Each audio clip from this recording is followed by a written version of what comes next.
You know it's all a ploy, don't you? A ploy? Man, where have you been? Don't you watch TV? We are being set up by rich and powerful toy cartels. Oh, come now, on. You got these big fat cats sit there using working class just like me and you. They spend billions of dollars on TV advertisement, and then they sit there and use subliminal messages to suck your children's minds out. In 1867, Karl Marx published Capital.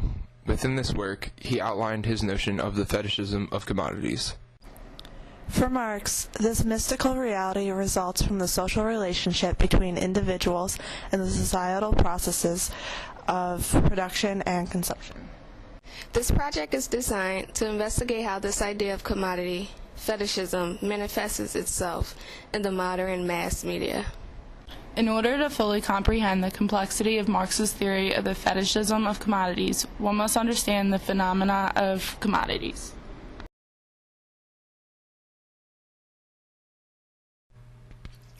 A commodity appears, at first sight, a very trivial thing and easily understood.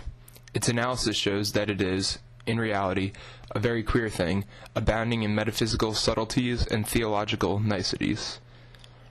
This quote implies commodities are not inherently complex. A commodity is simply a product of human labor meant for exchange in the marketplace. A commodity can be something as simple as shoes. Nice shoes.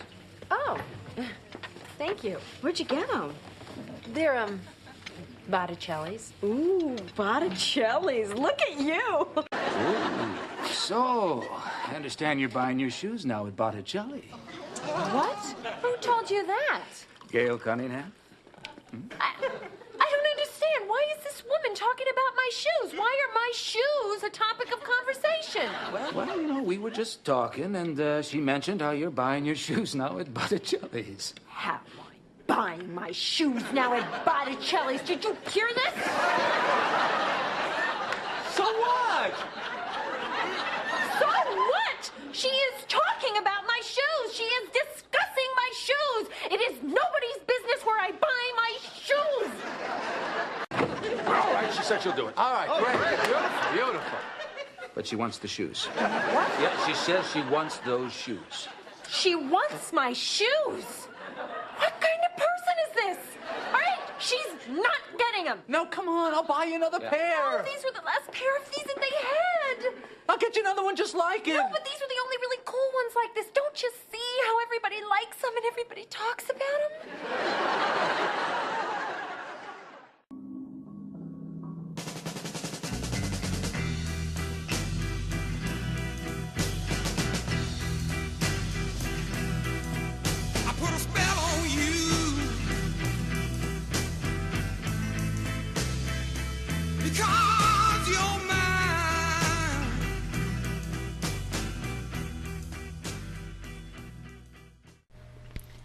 A commodity is therefore a mysterious thing, simply because in it the social character of men's labor appears to them as an objective character stamped upon the product of that labor, because the relation of the producers to the sum total of their own labor is presented to them as a social relation, existing not between themselves, but between the products of their labor.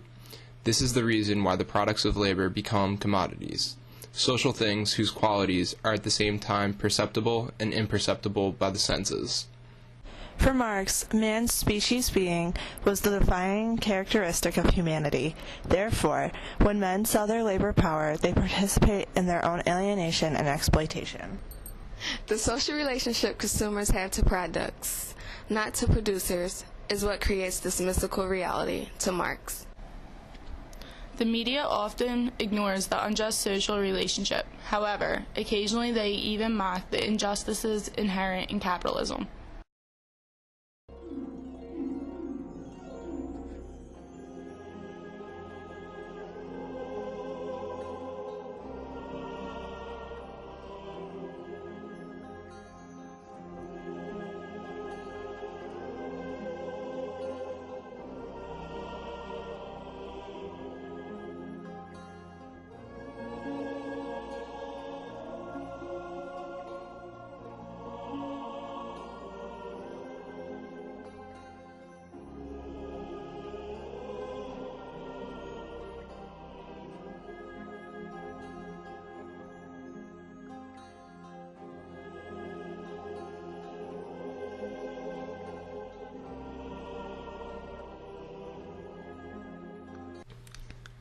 Guy Debord, a 20th century French sociologist, said in his book, The Society of the Spectacle, "The spectacle is not a collection of images, rather, it is a social relationship between people that is mediated by images." Marx never could have imagined the impact of the contemporary mass media would have on the notion of commodity fetishism. Debord argues, human interaction can now take place through media images. Social life becomes less about living and more about having. The trailer for the movie Confessions of a Shopaholic is a representation of what happens when an overindulging society buys into the constant bombardment of media images promoting the fetishism of commodities. When I was 7, most of my friends stopped believing in magic. That's when I first started. They were beautiful. They were happy. They didn't even need any money. They had magic cards. Rebecca Bloomwood, dress, Zac Posen, belt, Todd Oldham vintage, bag, Gucci.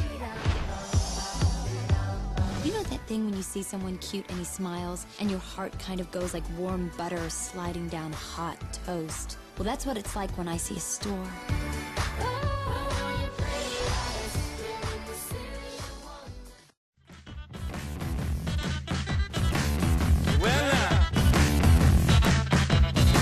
I must admit, I can't explain